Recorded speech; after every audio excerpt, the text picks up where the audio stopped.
বিকেলে গোপন সূত্র সংবাদ পাই যে একজন ব্যক্তিকে জাল টাকা সহ ফরিদগঞ্জ বাজারে আটক করিয়াছে। আমি তাৎক্ষণিক কাটোয়া থানা অফিসার ফোর্সকে ওখানে প্রেরণ করি।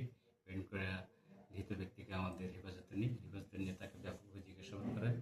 জিজ্ঞাসাবাদে সে জানায় যে তাদের সহযোগী আরও 7 জন তারা এখান থেকে পলায়ন করে তারা ঠাকুরগাঁও জেলায় হোটেলে অবস্থান করতেছে। বিষয়টি মাননীয় পুলিশ সুপার জনাব মোহাম্মদ আবু সাইম মহোদয়কে বলার পর তার দিক নির্দেশনায় সঙ্গীয় অফিসার ফোর্স ঠাকুরগাঁও জেলায় গিয়ে প্রাইম হোটেল এবং নিউ হোটেল সালাম এন্টারপ্রাইজ থেকে আরও 6 জনকে গ্রেপ্তার করি। গ্রেপ্তার করলে তাদের কাছ থেকে 7,08,500 টাকা জাল টাকা, বিভিন্ন নোটে জাল টাকা উদ্ধার করা হয় এবং ভালো টাকা 1,08,500 টাকা উদ্ধার করা হয়। উদ্ধার করে বিভিন্ন জায়গায় অভিযান পরিচালনা করে থানায় মামলা রুজু করে বিজ্ঞ আদালতে সোপর্দ করা হয়।